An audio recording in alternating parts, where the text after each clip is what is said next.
खुद गर्जी की वजह से हमारे मुआशरती मामलात किस तरह बिगड़ सकते हैं, और जिस तरह का निज़ाम आजकल हमारा चल रहा है उसमें आपको लगता है कि खुद गर्जी is a very important element जिसने ये सारे मामलात बिगाड़े हैं? 100% मैं एग्री करता हूँ आपसे। देखें, फर्द पहली इकाई है कौम की।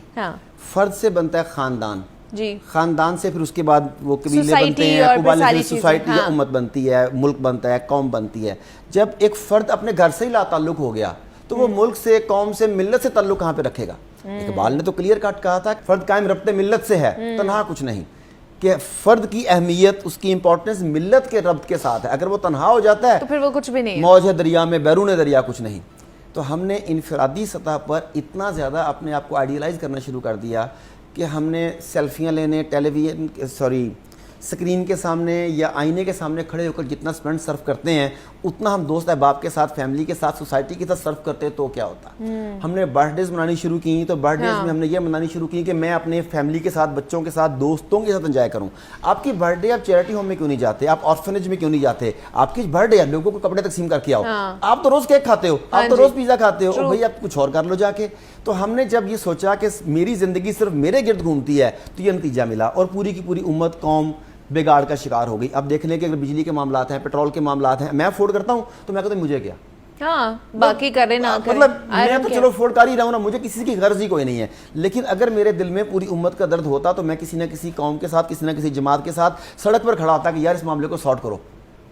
मैं ईवानों में आवाज़ बुलंद करता, मैं किसी और जगह जाके आवाज़ बुलंद करता, मगर मैंने कहा ये मेरा मसला नहीं है। तो जब मैंने उनके मसले से लाताल्लुकी इख्तियार कर दी तो मेरे मसले से उन्होंने लाताल्लुकी इख्तियार कर दी और हम दोनों तन्हा हो गए, बीच में खलीज आ गई। यही मसला है ना कि आप उसको सबका मसला नहीं समझते हैं। हाँ। आप उसको कहते हैं जी हमारा चल रहा है तो बाकी भाड़ में जाएं, जो चीजें बोली जाती है। दूसरा कहा जाता है जी अपना हक नहीं मिल रहा तो छीन लो किसी से।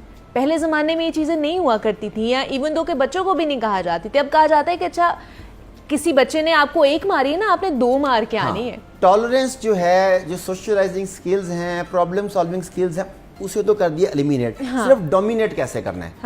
क्योंकि मुझे याद है हम जब जाके कहते थे कि हमें किसी बच्चे ने मारा है तो हमारी मामा और अम्मी अबू कहते थे कोई बात नहीं बेटा, आपके दोस्त हैं, खेलो, आगे गलती होगी तुमने कुछ कह दियो। अब कहते हैं जी अब उसने एक मारी, आपने 2 मार के आनी है। बिल्कुल। इवन कि अगर टीचर भी बच्चे को डांट दे तो पेरेंट्स स्कूल पहुंच जाते हैं कि तुमने मेरे बच्चे को क्यों डांटा। हालांकि ये उसका हक है कि अगर गलती की है तो वो डांट सकते हैं, उसका हक है ये।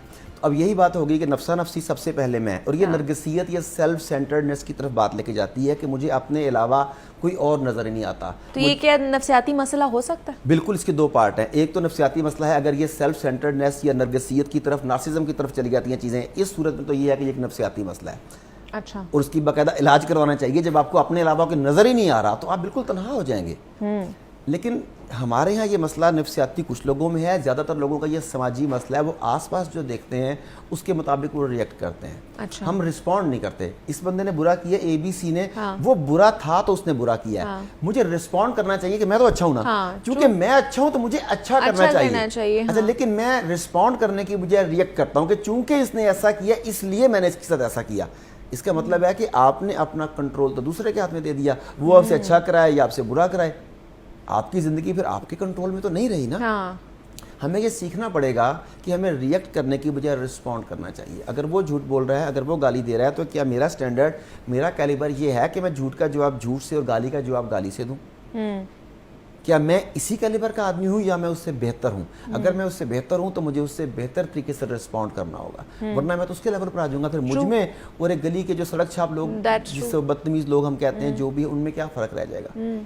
तो हम सबको अपना अपना कैलिबर आइडेंटिफाई करना चाहिए। आइडेंटिफाई। और अगर आपको लगता है कि आप खुद गर्जी में इतना ज़्यादा चले गए, इन्वॉल्व हो गए, तो ये नफ्सियाती मसाइल जी, अगली स्टेप फिर यही है कि आपको किसी मिलना चाहिए साइकोलॉजिस्ट को या किसी सीनियर को, किसी बुजुर्ग को, कि वो आपको बताए कि ज़िंदगी वो है जो दूसरों के लिए जी जाती है। दरख्त फल देता है, अपने लिए नहीं देता। सूरज रोशनी देता है, अपने लिए नहीं देता। समुद्र बहता है, अपने लिए नहीं बहता। ये दुनिया का निज़ाम इसी तरह से चलता है कि जब आप दूसरों के लिए काम करते हैं, जब आप अपने लिए काम करते हैं सिर्फ अपने लिए काम करते हैं, तो फिर आप दुनिया से लाताल्लुक हो जाते हैं और दुनिया आपसे लाताल्लुक हो जाती है। लेकिन सारे कहते हैं जी पहले अपने बारे में सोचो फिर किसी और के बारे में सोचो। बिल्कुल ठीक कहते हैं, लेकिन अपने बारे में सोचो क्या? देखें, अपने बारे में सोचो, क्या सोचो कि मैं सोसाइटी में बेहतर हिस्सा कैसे डाल सकता हूँ, मेरी सोसाइटी में रिस्पेक्ट कैसे होगी, मेरी आखिरत कैसे संवरेगी, मैं बुजुर्गों को सही मकाम कैसे दिलवा सकता हूँ, अगर मुझे सही मकाम चाहिए मुझे लोगों से कैसा ट्रीट करना चाहिए, सोचना तो ये चाहिए ना।